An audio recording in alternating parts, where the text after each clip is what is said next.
Hey guys, so today we're working on the YZ450F and I thought it'd be a good time to do a video on doing end gap measurements since we've got the new cylinder and piston in.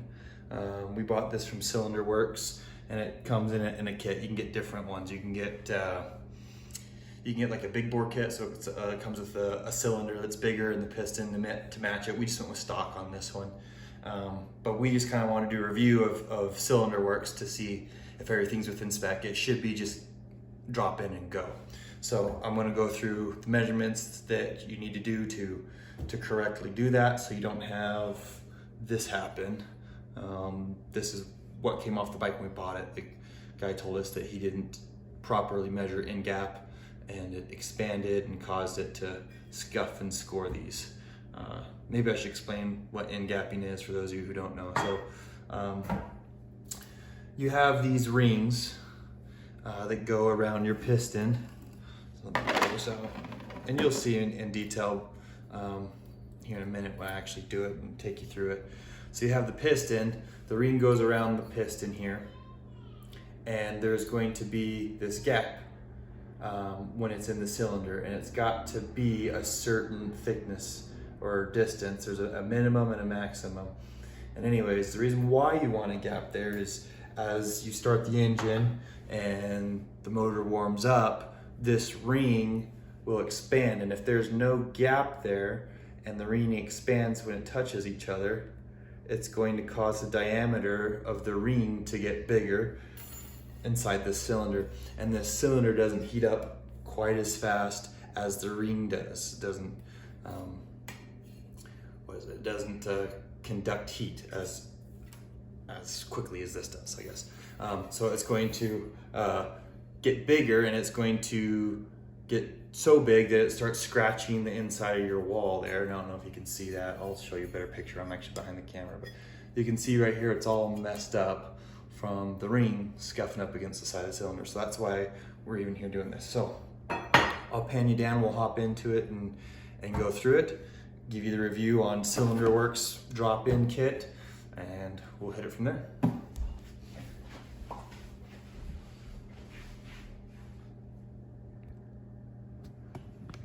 All right, so I'm just panning you down. I've got you on a tripod on my counter. So I will try to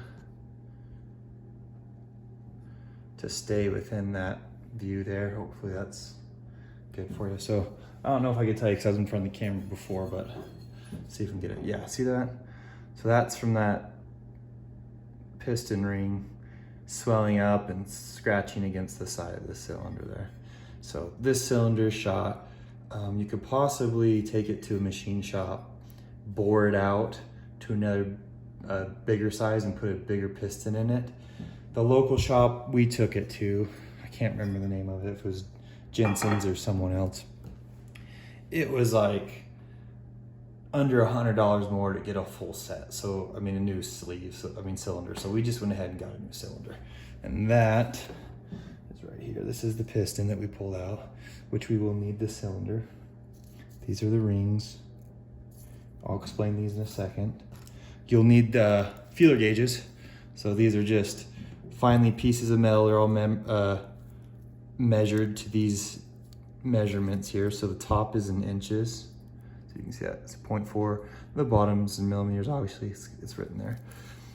And so I've got the ring gap and side clearances measured here for this model. So the top ring needs to be within those.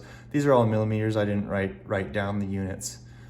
And so I talked about end gap.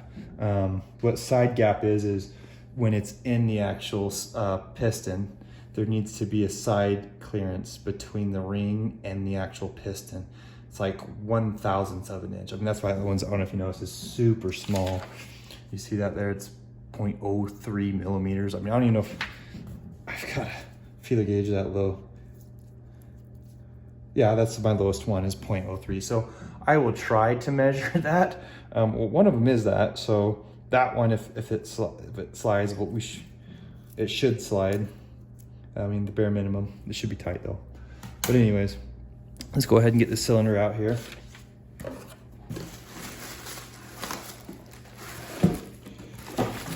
All right, so here's the cylinder.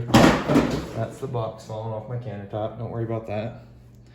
So that's the cylinder, and I've taken it out before, so it still looks super good, super fresh.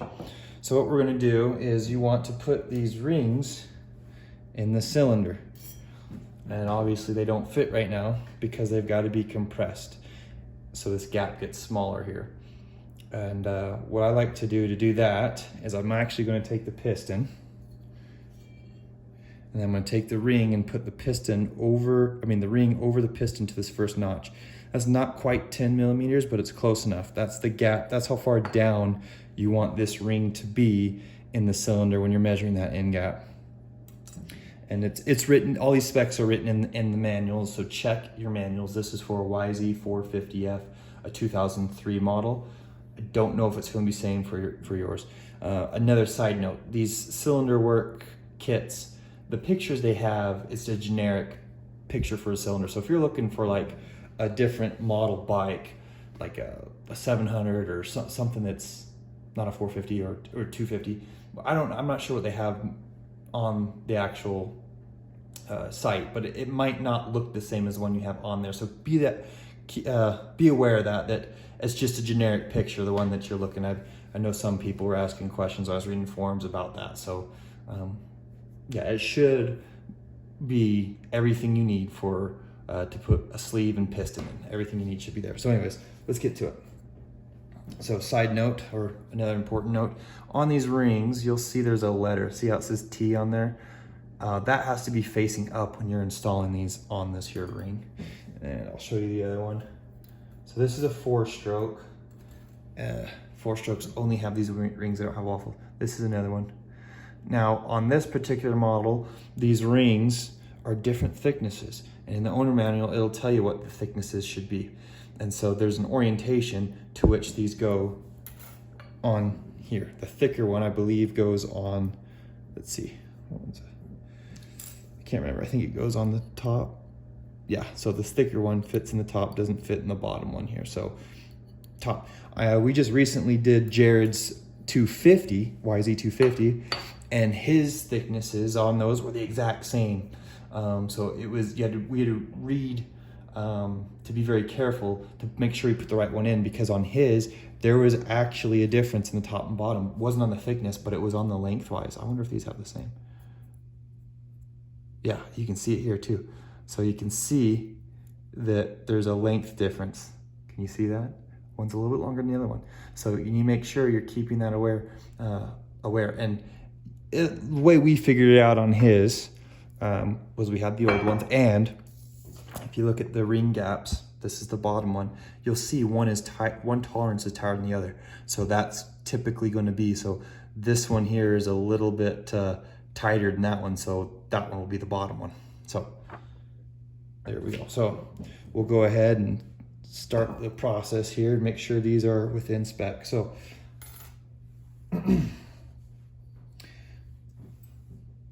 so yeah, what I like to do is put the ring on here, like so, and then we'll take the ring, we'll take the ring that we're wanting to measure, let her up, and we're going to compress it together and squeeze it in the cylinder. So we get it here. There we go, it's easier from this point of view. Okay, so there it is. Now, this is why I put the ring on the piston here, because you want to make sure that you're putting this ring at the same elevation within that cylinder. That's hard to do eyeballing it or free doing. So if you have the ring on the piston and then you push the piston down, there we go. And then as you can tell, the ring here catches the piston from going down further, and it should be the same elevation because that's a machine cut groove in there, so it should be the same. So, shoot, I didn't see I think that one's the top one. Yeah, This one's the top one, it's thicker. So the top one should be 0.2 millimeters. So I'm just gonna look through here.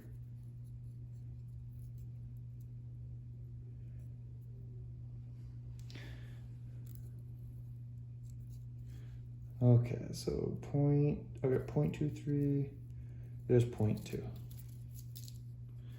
Okay, so right here, you can see that 0.2 millimeters. And then I'm just going to, actually this one might be the, hold on real quick, let me pull this out and make sure I've got the right ring. Let's see here, so this one is the thicker one.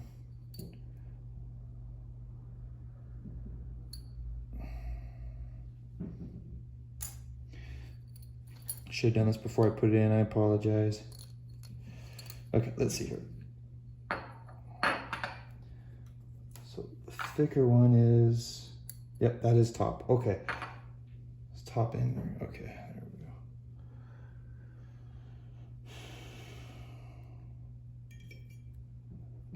Okay, so 0.2 fit in this one, which is good.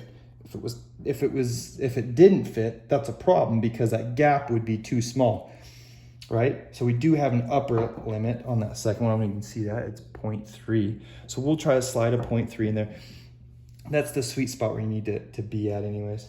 But yeah, you don't want it smaller than 0.2 because then the gap's too small. And then we'll have issues of what happened to the guy who was riding before, is it heats up and then expands in your cylinder and causes your cylinder to get messed up. Okay, so 0.2 fit, which is good. We wanted that.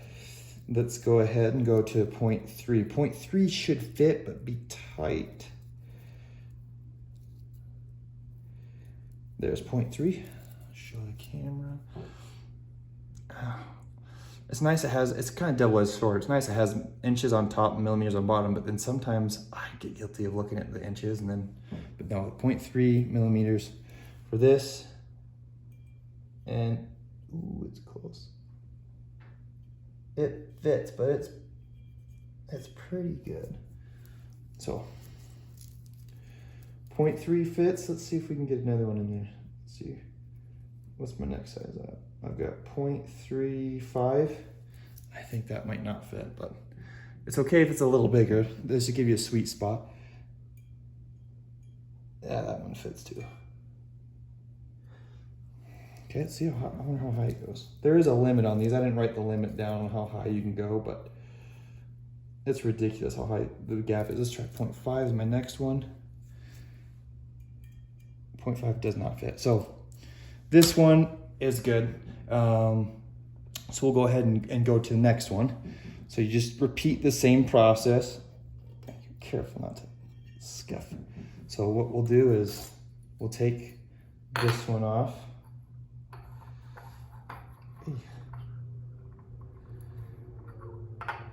Try not to. You gotta be very careful with these because you don't want to scratch your piston, and also you don't want to have these go out of spec because these are kind of not super fragile, but you don't want to be torquing on them.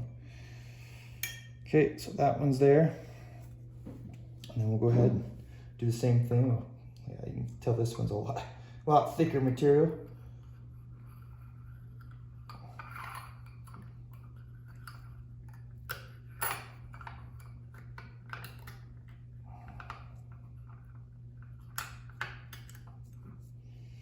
Okay, and then we'll just press it down again. Okay, so this one should be, make sure I got this in there. There we go.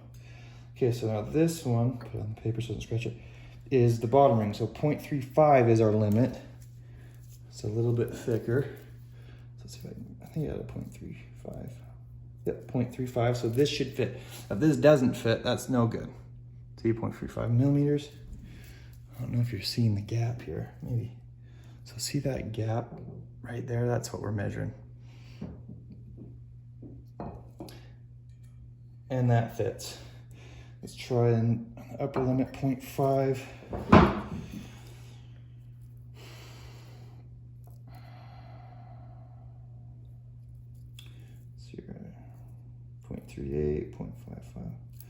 This should fit as well, but it should be tighter. Oh yeah, that's like perfect. So we're in spec on the end gap for the rings on the piston. Now, the side gap, which I do have the top ring in, is the only one I can do because I don't have 0.2. So we'll check the top one and see how that works. So I'm gonna see if I can do this here around the tripod that I'm working on. So here's the top ring. This one, the tolerance is 0.35 to 0.03 to 0.065. So this should fit.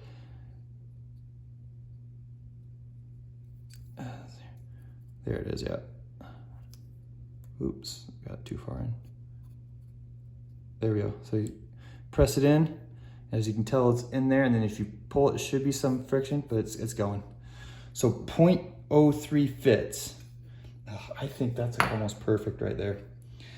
So the reason why you want to check that gap in there is a lot of people, there's a misconception. They think that squeezing this together and then sliding that down inside the cylinder, the spring tension is what causes there to be a seal around here. That's part of it, but the main thing that seals your cylinder is when the piston goes up and causes an explosion to happen, all that pressure is going to come directly down these rings, and that gap, that sidewall gap, is supposed to be there so there's the gases go around the ring and down through to the next one. It causes the ring to push out against the wall of the cylinder as well. So that's the theory behind it. And that, I mean, well, not theory, that's why you measure that, make sure it's in spec, because if it gets too thick, you'll get too much, and then you'll be losing pressure within the cylinder because too much gas is getting by your rings, which is also why you're measuring your end gap as well, because if it gets too big, you're gonna be losing pressure within your cylinder. And you'll notice that when you go to kickstart your bike, it'll be a lot easier, there won't be as much compression. So those are the rings. I won't do this one on camera just because I feel like this video is getting a little long. This is the oil wipe or waffle. So right here, you've got a ring that goes on top, a waffle that goes in the middle, and then one on the bottom. And this is just exactly what it does. It wipes the oil off in your cylinder as it's going. So far, the cylinder works. Piston and measurements seem to be perfect. Well, close to perfect as far as I can tell. I don't have, like precision, like professional grade equipment to check, the cylinder bore and stuff. But based off of the end gap from these, I'd assume it's good. That's maybe something I need to get. But so far my reviews are this is a great way to just buy and drop in. Obviously, I recommend you do go through these steps, even though it does label, it's a drop-in kit. You don't need to do it. I would highly recommend doing it because you don't want this to happen. The reason why we got this bike for a good deal is because this guy installed a new piston in. I can't remember if he said this was new, but it looks, I mean, look at the coloration. This is a new one. It literally came in a couple weeks ago. There is not much difference between the new one and the old one. So it wouldn't surprise me if this was new and that, he put in a piston that he might have gotten somewhere else from a different kit and didn't check the end gap and ruined a brand new one. And that's what he said. He just got through putting a brand new top end and bottom end in this bike. This bike is going to be pretty much a new bike once we get this on. And it's going to be fun. We'll do a startup once we get up. So that's the video. Let me know what you think. Let me know if you liked it. We will install this. I think that I'll just do a speed up version, just because I don't know how many of you would want to see it. Maybe I'll slow down when we actually get to putting the piston in, because it is kind of a pain in the butt and whatnot. I forgot to mention too that the piston is a Vertex piston, and it comes with your circlips and your what is this thing called? Jared calls it the Boss, I think, but yeah, it's But yeah, that's what goes in between here and your crank. But anyways, read the information that comes. They give you tips on how to clean the cylinder, and if I remember correctly, I might have misplaced it. They give you a generic for the piston, where the rings need to go on here. Also, another note, look in your owner's manual, because these gaps need to be positioned in certain positions on the actual piston when you're installing them. So maybe I will slow down when we put this together and explain what we're doing, so that you guys can get it more in depth if you ever are doing a top end on your own. Anyways, stay tuned, we'll have more coming. Thanks, bye.